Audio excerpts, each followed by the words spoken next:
My boyfriend's childhood friend turned out to be a physically abusive and manipulative monster, but even after we both found out, he kept hanging out with him because he was going through stuff, and now I'm thinking of going through my stuff and hanging him dry. My boyfriend and I have this childhood friend we'll call Alan. They've been close since like middle school. Cool, whatever. Anyway, a month ago, Alan's girlfriend dumped him because he was cheating. Not just texting other girls, but also guys, had Grindr and like 3 other apps, literally scheduling hookups behind her back. Super grimy stuff. When she found out and ended things, rightfully, he apparently lost it. He begged her to take him back, and when she wouldn't, he snapped. From what I heard, he grabbed her by the throat and pinned her down. Then later, he keyed her car and slashed her tires. Yeah. Real unhinged behavior. I didn't know the full story until yesterday one of my girlfriends filled me in. I had seen my boyfriend hanging out with Alan a few times recently, but I thought it was just like casual, checking in on him stuff. Once I found out what really happened, I was livid. I called my boyfriend and told him straight up, what Alan did is seriously messed up, and I don't get why you're still hanging out with him. He kinda tried to defend it, saying Alan's going through stuff and that he's known him forever, so it's hard to cut him off. He even said he warned Alan that if he ever touches another girl again, he'd beat him up. I told him I just assumed he'd drop anyone who did something that disgusting. Like, that should be a no-brainer, right? He went all quiet, told me good night, and hung up. He didn't text me at all the next day. Not a single hey or good morning. Nothing. So I talked to my mom about it, because moms are wise, and she helped me write out a message to try and explain where I'm coming from. I sent it to him, hoping it would get through. Spoiler, it didn't. He doubled down. Said he didn't want to be the kind of friend who ditches someone when they're down. He literally said, that's the difference between me and you.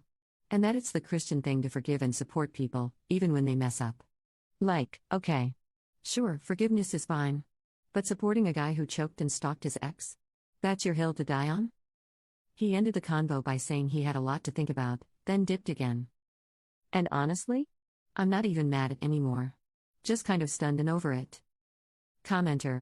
I don't think your boyfriend's views match yours, and I don't think you should stay in a relationship where he makes excuses for his male friend's abusive actions. When I was in my 20s, I was in the car with my ex, who was driving, and his friend in the back.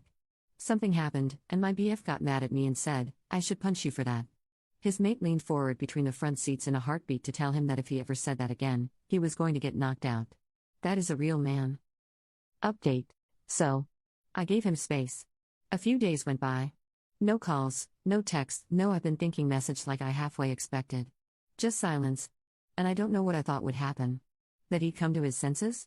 Realize this isn't just about being a loyal friend, but about basic decency? Respecting boundaries? Apparently not. I finally reached out again, mostly because I couldn't stand the limbo anymore. I told him, I'm not asking you to be heartless. I'm asking you to draw a line.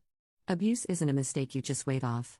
And if you're choosing to stand by someone who did that, it makes me question your values. His response? A whole wall of text about how I don't understand male friendship, how he's trying to be a better influence for Alan, and how it's not his job to police his friends. He said I'm being too black and white and judgmental.